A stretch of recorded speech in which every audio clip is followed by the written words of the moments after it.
Pocas personas han logrado que su nombre nunca se olvide. Entre esos pocos afortunados está Julio César, un hombre que fue capaz de enfrentarse a numerosos enemigos por tal de conseguir sus ambiciones. Julio César cambió el curso de la historia y tras su muerte se convirtió en una leyenda.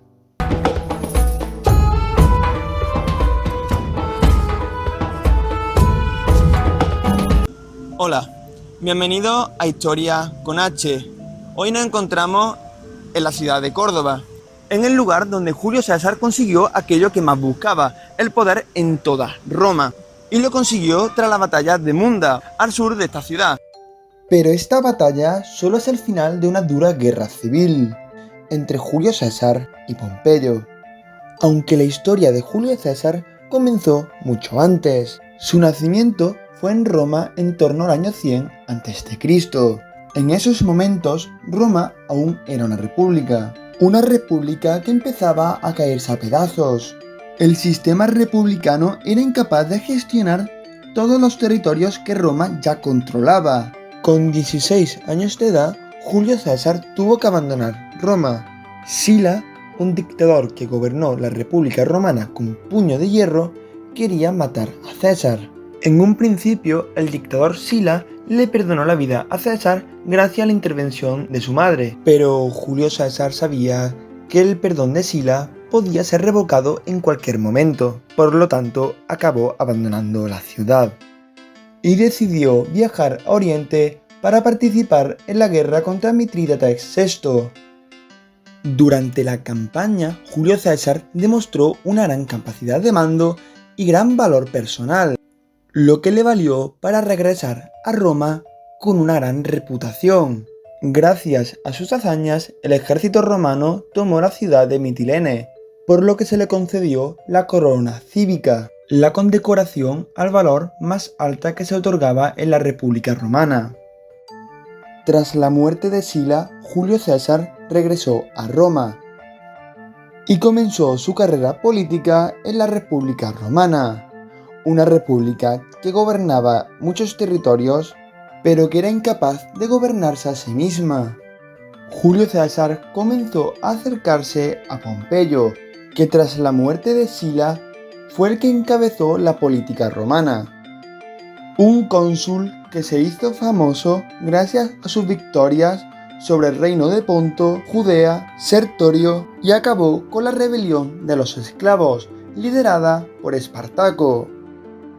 La política romana estaba dividida por distintas facciones dentro del Senado.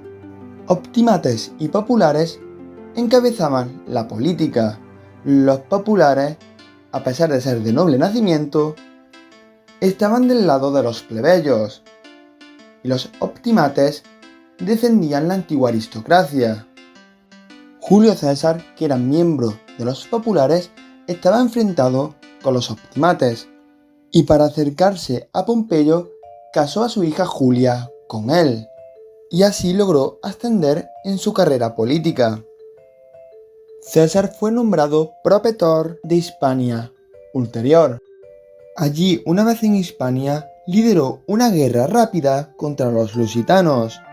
La guerra fue un éxito para Julio César, que con sus botines conseguidos en la guerra pudo pagar sus deudas que debía por sus campañas políticas. Una vez acabada su campaña en Hispania, volvió a Roma a seguir con su carrera política. Julio César fue elegido Pontifex Maximus. Ese mismo día estuvo a punto de morir por políticos miembros de los optimates. En el 59 a.C., Julio César consiguió su primer consulado, y más adelante logró acercarse definitivamente a Pompeyo y a Craso, y entre los tres se repartieron el poder de toda la República Romana, y así surgió el primer triunvirato. Julio César fue destinado a las Galias, y allí comenzó su campaña militar más gloriosa, la Guerra de las Galias. Una larga guerra que duró 8 años y que fue de las más sangrientas de la antigua Roma. Muchas poblaciones galas fueron arrasadas y exterminadas. Las legiones de César acabaron con la vida de más de 1 millón de galos, y varios millones fueron vendidos como esclavos. Para entender esta guerra, hay que saber que la Galia no era una nación como tal, era un territorio conformado por cientos de miles de ciudades-estado. Para conquistar este territorio, César llevó a cabo una política de divide y vencerás. Es decir, aprovechó disputas entre distintas tribus de la Galia para después ponerse del lado de una de las tribus y juntos atacar a la otra tribu. Así que mientras distintas tribus galas se unían a Julio César, juntos luchaban contra otras tribus galas. Por lo tanto, el ejército romano en la guerra de las Galias no solo estaba conformado por soldados romanos, también estaba compuesto por soldados galos. César se enfrentó a ejércitos muy superiores en número. César derrotó a los galos en las batallas de Larar y Bibracte en el 58 a.C. y en la batalla del río Sambre en el 57 a.C. Y también tuvo que hacer frente a una invasión germana. César derrotó a los suevos en la batalla de Vosgos en el 58 a.C. Para evitar que los germanos volvieran a hacer otra invasión, César atacó numerosas aldeas germanas. Para que esto pudiera ocurrir, los romanos construyeron un puente que cruzaba el Rin en tan solo 10 días. Julio César y sus legiones llegaron a Britania, pero a pesar de sus victorias en el campo de batalla, tuvieron que retirarse de vuelta a la Galia, debido a que las tribus galas habían aprovechado la ausencia de César para iniciar una rebelión bajo el mando de Vercingetorix. El líder galo derrotó a César en la batalla de Gergovia, pero la batalla final fue en Alesia. Los romanos, después de construir una doble empalizada, lograron derrotar a los galos de Vercingetorix en una batalla donde los doblaban en número. Tras derrotar al ejército galo, Vercingetorix se rindió ante César y así acabó la Guerra de las Galias. En esta larga guerra de 8 años destacó el mejor oficial de César, Marco Antonio, que se acabaría convirtiendo en su mejor colaborador. Una vez acabada la guerra, César temía volver a Roma por la hostilidad del Senado. Desde la muerte de Craso en la batalla de Carrae, su relación con Pompeyo empeoró muchísimo. El Senado, temiendo a Julio César y sus ambiciones, ordenó a César que licenciara a sus legiones o sería considerado enemigo de Roma. Y también debía abandonar su cargo de gobernador de las Galias. Julio César sabía que si aceptaba lo que había dictado el Senado, sería juzgado y condenado a muerte por el odio que le tenían los senadores. Por lo tanto, Julio César decidió marchar sobre Roma. El 10 de enero del 49 a.C., Julio César marchó hacia Roma con una sola legión, la 13ª. Julio César y sus soldados cruzaron el Rubicón, algo que era visto como alta traición. Se dice que en ese momento pronunció la frase «la suerte está echada». Cuando Pompeyo y los optimates conocieron la noticia, abandonaron la ciudad. Julio César avanzaba tan rápido que Pompeyo no tenía tiempo para reunir a sus legiones. César siguió a Pompeyo hasta el sur de Italia, pero este y sus seguidores huyeron a Grecia. Tras la toma de Roma, Julio César fue nombrado dictador de la República. Así alcanzó su cargo más alto. Julio César decidió viajar a Hispania para derrotar a un gran ejército pompeyano que había en la península. Y en su camino a Hispania se hizo con el control de Masalia, una ciudad leal a Pompeyo. Una vez en Hispania, derrota al gran ejército pompeyano en la batalla de Ilerda, donde las tropas de Julio César derrotaron a 8 legiones de Pompeyo. Mientras tanto, su mano derecha, Marco Antonio, estaba al mando en Italia. Poco después, Julio César viaja a Grecia para intentar derrotar a Pompeyo.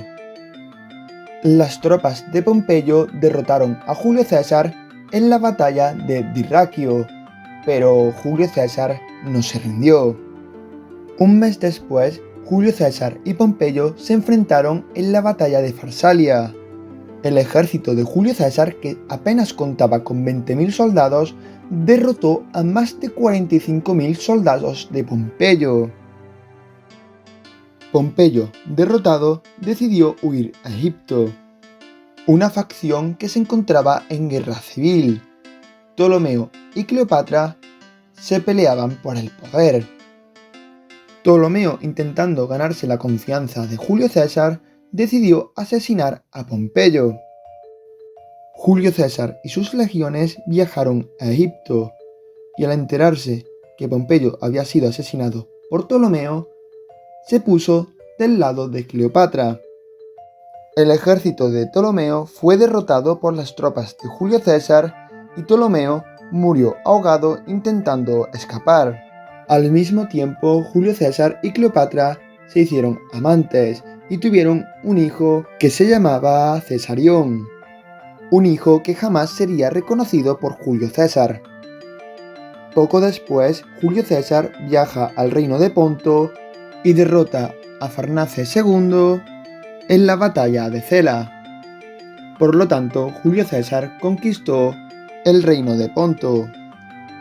Se dice que allí Julio César pronunció esas famosas palabras: llegué, vi y vencí, por la rapidez de la conquista. Aunque Pompeyo había muerto, la causa pompeyana seguía viva.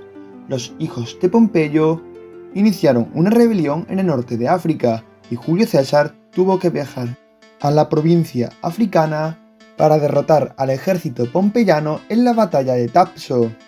Después de la derrota pompeyana, Catón y Escipión perdieron toda esperanza de vencer a Julio César. Por lo tanto, se acabarían suicidando. Poco después, los hijos de Pompeyo reunieron más legiones en Hispania. Julio César tuvo que volver a Hispania a vencer a los últimos pompeyanos. Y en el sur de Córdoba se llevó a cabo la última batalla y la más sangrienta de la guerra civil, la batalla de Munda, en el 45 a.C. En esta batalla, Julio César volvió a vencer a un ejército mucho más numeroso que el suyo. Gneo Pompeyo el Joven fue capturado y asesinado por traidor.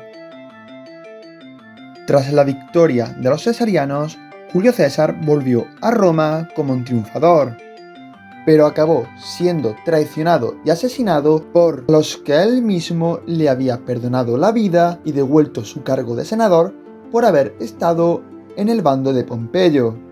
El nombramiento de Julio César como dictador perpetuo causó una conspiración en contra de César, que acabaría con la muerte del dictador en los idus de marzo. Julio César murió asesinado en el Senado el 15 de marzo del 44 a.C., recibiendo decenas de puñaladas. Por casualidades de la vida, su cuerpo cayó bajo los pies de una escultura de mármol de Pompeyo. Los principales cabecillas del asesinato, Casio y Bruto, no consiguieron nada. La leyenda del César ya se había forjado. Aunque Julio César hubiera muerto, la República Romana ya estaba herida de muerte. Solo era cuestión de tiempo que otra persona ambiciosa siguiera con el legado de Julio César y se cargara la República para convertirla en un imperio. Algo que ocurriría en el 27 a.C. con el nombramiento del primer emperador, Augusto César. Julio César es una persona que ha cambiado el mundo. La figura de un líder nato representa a la perfección a Julio César. Su muerte no acabó con César, todo lo contrario, hizo que viviera para siempre. Cuando pensamos en la antigua Roma, lo primero que se nos viene a la cabeza es a Julio César. Su muerte no acabó con él, simplemente lo hizo eterno. Muchas gracias por ver el vídeo y adiós.